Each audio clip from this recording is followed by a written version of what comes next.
Amici, ma soprattutto amiche di Isola Illyon, benvenuti, siamo qui a Torino Comics 2017 e come avrete assolutamente intuito dalla mia mise, andremo oggi a parlare, a parte del fatto che trovo insopportabile la vostra mancanza di fede, di Star Wars. Andremo infatti adesso a intervistare Gerald Home, colui che vestiva gli ingombranti, è proprio il caso di dirlo, panni dell'ufficiale Mon Calamari sulla ammiraglia di Akbar durante la battaglia di Endor e soprattutto Tessek Squid Head, il bibliotecario di Jabba the Hutt. Ne avrà viste quindi di cotte e di crude. Venite con noi. Well, basically on a film set, you meet the people who are beside you. Film set, TV set. Your best friend, your husband, your wife, your girlfriend, your boyfriend might be just 2 meters away and you never speak to them because you hold your position. I did a TV commercial last year with a young actress. It was her first job. And she kept walking away and I said, no, stay there. And she said, but why? And I said, can you see up there? Said, no. I said, there's a man up there, right? His job is to fix the light on you. Now, if you move, the light will not be on you. So you've got to hold your spot. Mark Hamill was fantastic. In those days, he was very young. He was like a young puppy. And it was like, cool, this is fantastic. Look at this, where did you get that? And who made this? Did they make that? And is that your mask? Can I try it on? Right, he was very eager, very enthusiastic. Carrie Fisher, bless her. I loved her, I adored her, she was mad, I loved her. But then, she was very young. She had problems. We all had problems when we were young. And she was like, you understand?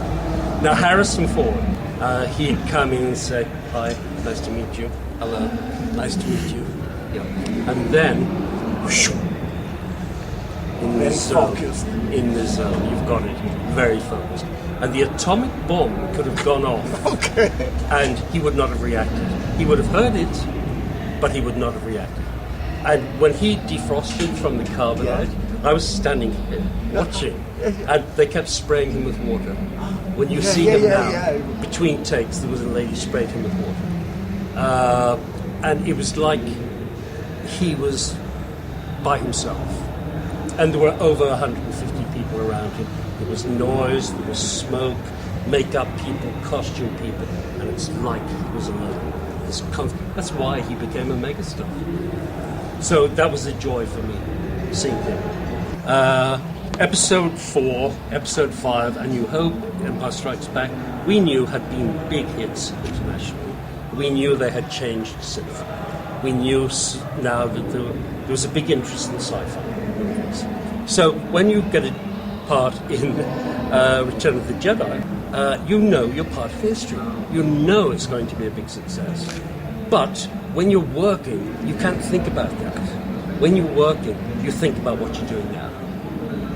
If you were to think about this as part of history, you couldn't do it. It wouldn't be real. So it's a double-handed thing. One, you know you're part of history, it's very exciting.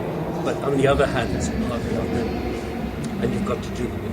But again, people forget that after Jedi, there was a lot of interest worldwide for about 1 year. And then Star Wars kind of died away. You know, people forget about this. Young people don't know this. And I think it lay dormant, it was asleep. Till Timothy Zahn, the author called Timothy Zahn. Yes, Thrawn. Yes, I haven't read it myself. I must do one day. But it was that brought back the interest. One of my cut lines, one of my lines wasn't used, which I said as an experiment, which you can download, by the way. I must tell your listeners this.